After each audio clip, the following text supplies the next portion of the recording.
Hello mga mom and sir, welcome po kayo sa aking channel, ang Mom Flourish Channel. For today's video, pag-usapan pa rin po natin yung mga napapansin kong mga komento ng mga Dara supporters, no? Tungkol dito sa hindi naman napipinto kasi hindi naman pumayag si Dara. Tungkol dito sa tinanong ni Kalingap Ian kay Dara nung sila'y dumalaw kay Dara sa Kalingap Tahanan, di ba? Baka mamaya hindi nyo pa nga pala napapanood, please panoorin po natin yan. Dinalaw nila si Dara. Yung sagot ni Dara na hindi pa siya ready sa pakikipag-love team, napansin ko po dyan sa mga komento dyan, kahit doon sa ginawa kong video, sa reaction video ko, at sa kahit na saan akong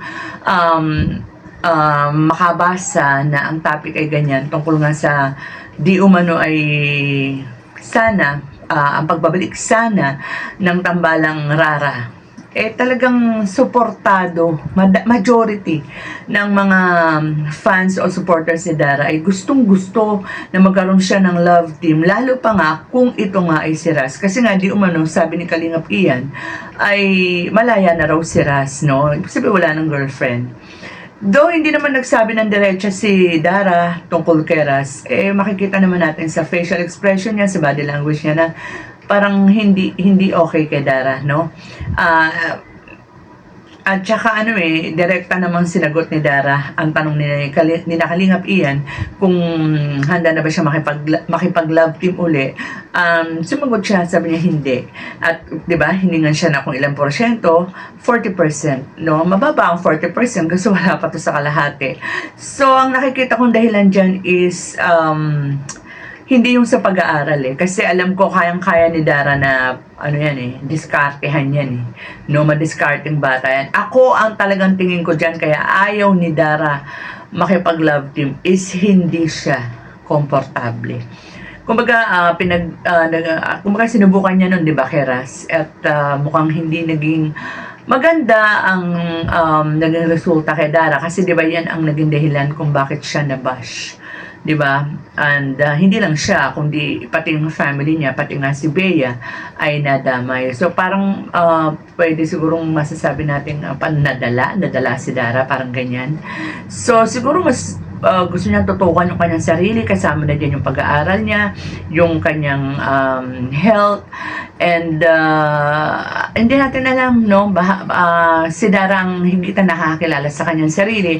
Kaya sabi niya, wag na siyang i-compare sa kanyang mga ate na napapagsabay ang pakikipag-love team at saka ang kanilang pag-aaral. Kasi sabi nga ni Dara, iba-iba naman ang mga tao. So, yun nga po, yung mga supporters ni Dara, talagang ang ipinagtataka ko, hindi naman nagtataka kung hindi parang, bakit kaya, bakit kaya ang mga supporters ni Dara ay gustong-gustong may love team siya. And sabi ko nga, kahit na si Ras pa nga ito na, nabanggit nga natin na medyo naging dahilan din ng pambabash kay Dara, diba? Kasi kung ikaw ay supporters talaga ni Dara, syempre, parang ang mas concern mo, ang titignan mo is yung kapakanan o yung sa ikagaganda o ikakakomportable ng sinusuportahan mo, diba? So, maybe ang mga dahilan, no, ng ilan sa mga nakakausap ko is kasi pagka may love team, syempre mas madalas naming mapapanood si Dara kasi 'di ba pag love team pa series yun pihadong meron at merong vlog dyan, lalo pa nga kung malakas, no, ang love team. Alam naman natin na isa sa mga malalakas na Kalingap Angel ay si Dara. Kaya nga lang, nagle-laylo si Dara, di ba? Kaya parang, pero ganun pa man, di ba? Kahit bihira siyang i-vlog, makikita mo pa rin no? Ang dami pa rin sumusuporta kay Dara. And, ayun, si Dara, napakaswerteng bata kasi sa kabila nga, sabi niya, nanggaling din naman sa bibig niya, di ba? Sa kabila ng bihira siyang ma-vlog, nandyan at hindi nagsasawa ang kanyang mga supporters, sponsors, hindi man kasing lalaki, no, ng sponsors ng Big Four, ay masasabi nating laging nandyan sa oras ng pangangailangan. Ang dami nang napatunayan, di ba, nung nagkasakit siya, sa pag-aaral niya, at itong tuwing may special occasion sa kanya, at itong huli nga nung nag-debut siya.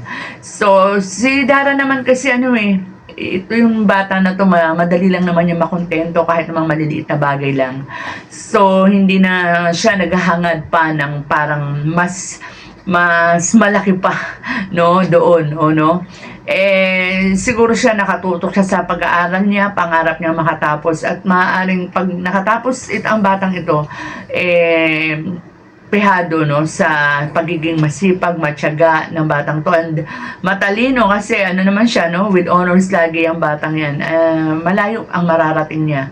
Siguro doon na lang muna tayong mag-focus. Pasensya na po doon sa mga supporters ni Dara na talagang umaasa na muling magkakalab team si Dara, lalo na kay Ras. Hindi pa po talaga handa si Dara. Pero mali po natin, di ba? Kasi at least may 40% di ba? Kung yun ngang kung ang 1% may pag-asa yung pa kayang 40%, di ba? So, di ba? Sabi natin habang buhay may pag-asa. Kasi malapit na rin mag-graduate si Dara, di ba?